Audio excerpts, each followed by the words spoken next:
Hello everyone, Trevorius here, and today I want to give you guys a video on the basics of target calling. Target calling can be defined as who you choose to attack based on a multitude of factors. It's what separates good players from great players, and what separates good teams from the best teams in the world. If you've ever watched Pro Overwatch, you'll notice that the best teams always seem to be able to instantly melt a player on the enemy team before they can even react.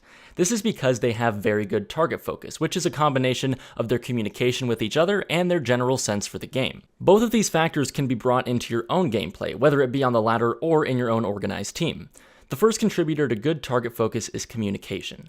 Have you ever had a fight in Overwatch where your team came in with the obvious advantage? Maybe you had more ults or had just gotten a pick, but you still somehow lost the fight.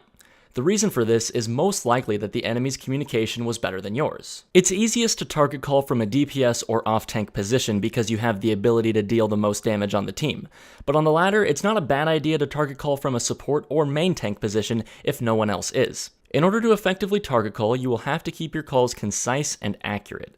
This means you will need to have good knowledge of map callouts. If you're interested, there are multiple resources for map callouts online, and SPO actually has some great map callouts if you want to look those up. Anyway, a good callout begins with just saying something along the lines of focus or kill. If you neglect to tell your team to focus the target, they may just assume you're calling out the position of an enemy to help them out and give them that info. But saying focus turns your call from info into a command. Next, you'll want to call out the hero you want to kill. Making the decision of who needs to be focused is difficult, and I'll briefly cover it later in the video and also make a more in-depth video with examples soon. And lastly, you'll want to call out the position of this enemy. Use the callouts you've learned, or just give a general callout like on point or behind us. If the enemy is right in front of your team, this part isn't exactly necessary, but it's never a bad idea to call out the location. So a complete target call will sound something like Focus Diva in gas station. This would be a call out on the first point of Route 66 telling your team to kill the diva under the gas station. Specific, yet brief. But sometimes this isn't brief enough. Sometimes during a hectic fight, you don't have the time to put together a full call, especially if you're newer to learning the locations. During these situations, it's perfectly fine to just yell out the target you want to focus over and over. Consistently saying hog, hog, hog over voice chat will be enough to let everyone know that you want to focus the Roadhog. Now on to how to choose what target to focus. At the most basic level, you want to focus the target who poses the largest threat to your team that you can easily get to. This usually means that you should focus the enemy frontline before the backline. Of course, a Reinhardt doesn't pose as big a threat as, say, a soldier, but he is still a large threat and is much easier for you to get to. He is also going to be much easier for your entire team to focus, which again, is what you're trying to accomplish. You want to get your whole team to focus the same target so that you can kill the enemy quickly without allowing them to respond effectively. Now there are exceptions to this rule. For example, if you are someone like a Genji, you may not want to focus the frontline if your team is calling that focus. It may be better for you to dive onto the backline so that they can assist their frontline while your team focuses them.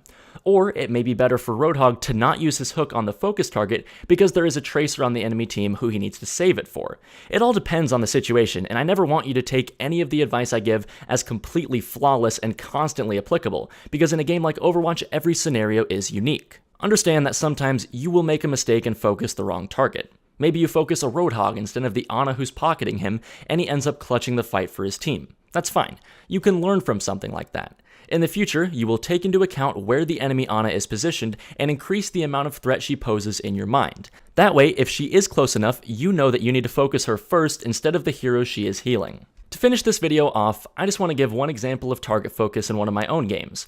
I will be making a video with more examples where I will go into more detail, but for now this will hopefully show what target calling should look like. Run low, run low.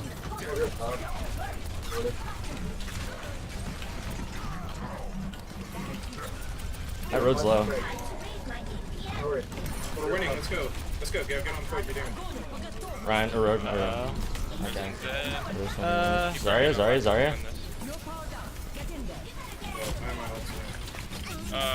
think that soldier above us is dead. Yeah. Ana. I'm gonna get the soldier. Oh, I got D9. Soldier's like 1 health.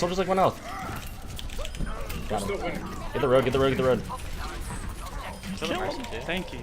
As you can see, I didn't have the time to make perfect target calls with location callouts, but I realized that my team could see where the enemies were and trusted that they could follow up on my focus calls. And because of this, my team was able to get 2 ticks on the point and come back next fight to complete the map. Thanks for watching the video, guys. If you want to see more of me, feel free to follow me on Twitter at twitter.com/Trevorius01 or on Twitch at twitch.tv/Trevorius01. I will see you guys in my next video.